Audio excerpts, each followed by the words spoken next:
Hi, this is Tim of the 1916 Company. Welcome and thanks for logging on. If you love this watch, email us tmosso@the1916company.com for purchase and pricing details. Today, we discuss one of the all-time great Audemars Piguet Royal Oak Offshore Limited Edition. This is the Grand Prix. The Royal Oak Offshore Grand Prix, launched in 2010, was an edition in carbon fiber, rose gold, and in 75 pieces, as shown here, platinum. The rarest and most exquisite. This is up there with the Juan Pablo Montoya, the Barrichello II, and the Michael Schumacher as one of the Royal Oak Offshores most sought, particularly by fans of cars and motorsports.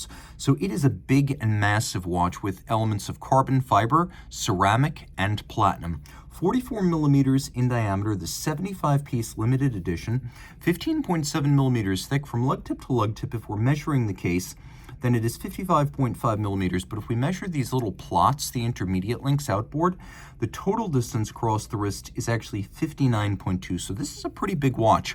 I've always advised my viewers to consider Royal Oaks and Offshores to be a little bit bigger than they're rated, so consider them a size or two larger. So though this is a 44, I encourage you to think of it as a 46. You could see on my 16 centimeter circumference wrist, there's really just two ways to call this. I either have the smallest wrist that will work with the watch, or I have the biggest wrist that won't work. You see what I'm saying there? So this is borderline for me. I would say that if you want to be totally comfortable with the way this is going to look and fit, you want a 17 centimeter circumference wrist or larger just to be safe. Now, it's not thick, it's not thin. It could be a whole lot chunkier than it is, but it's not the kind of watch you disappear underneath a cuff. So in terms of dress cuffs, you might be able to fit a jacket sleeve over it, just not the shirt beneath. The strap features elements of leather and Alcantara. So leather is self-evident. Alcantara is a super premium synthetic suede that's used for driving gloves, the inserts in high-performance seats from Sparco and Recaro, for example, and then also for the touch points of high performance in luxury cars, such as shift knobs or door cards or steering wheels. And although it's a synthetic suede, it is much more expensive than natural suede. It's also generally the optional headliner on really expensive cars, or if you buy something like a Rolls-Royce Phantom, you'll get a no-charge option for Alcantara. So in terms of using the best materials here and also keeping them relevant to the motorsports image of the Grand Prix, AP's definitely done that. You could see we have these little intermediate links. They're present on just about every strap-clad Royal Oak of the modern generations. Once upon a time, they used hinge lugs, but again, since the early 2000s, we've had these little intermediate links. Here, they have a design in them that's designed to make them look like the gas, brake, and clutch pedals of high-performance cars. We've got a buckle in platinum to match the watch, and you can see it has elements of media blast, polish, and then satin brushing. The case, too, has differential finish with a expanding bevel over the lug hoods at each corner. It thins out at the mid-case, and this is all laid down by hand, eye coordination manually.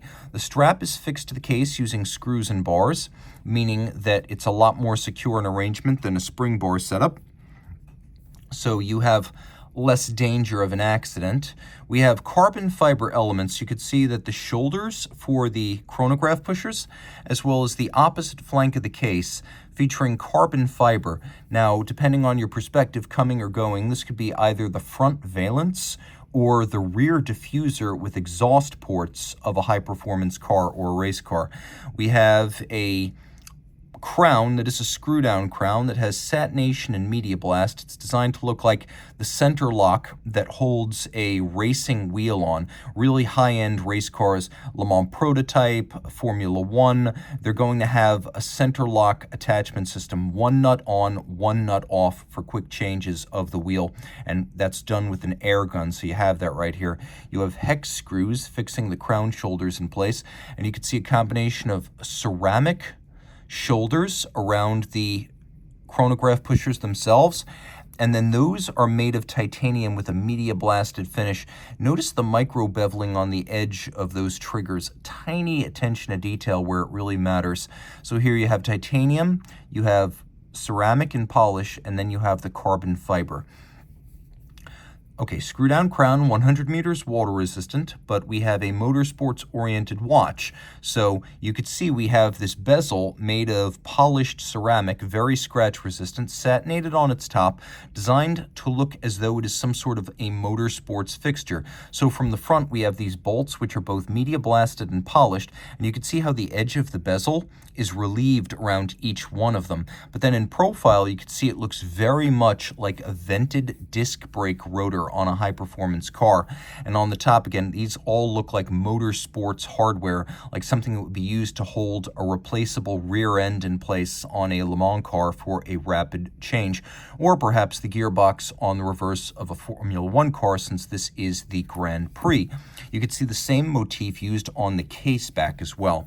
The dial designed to look like the instrument panel of a racing car. So we have different styling motifs for each of the registers. We have our chronograph hours, chronograph minutes, which you can see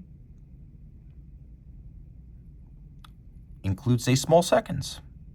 And so we have the small seconds, sort of the I would call it the emphasized display, and then a lot of color and texture to the chronograph registers. We also have color and texture at center. Instead of the mega tapisserie being a stamped hobnail, we have this sort of recession, so recessed waffle-like instead of a raised hobnail. And you can see there's a lovely blue lacquer atop it. We have polished chapter rings for each of the sub-registers. We have a little magnifier for the date. We have distinctive hands that are alternately polished and media blasted for high contrast. And then you can see the same motif applied to the counterweight of the Lancet-style seconds hand, and a little index every 5 minutes playing up the motorsports connection, a tachymeter which can be used with the chronograph to gauge the speed of an object such as a race car around a course. Now, once I pull the crown out, you can see I've got a couple of features here. One is the stop seconds or hacking function, and then the other is the quick set system for the date. So you have those two setting modes available. Around back, Audemars Piguet manufacturer base. You can see we have a rotor that is alternately blackened, polished, satinated, and media blasted. You can see that the rotor bearing has been solarized at center. The movement is the caliber 3126 base with the 3840.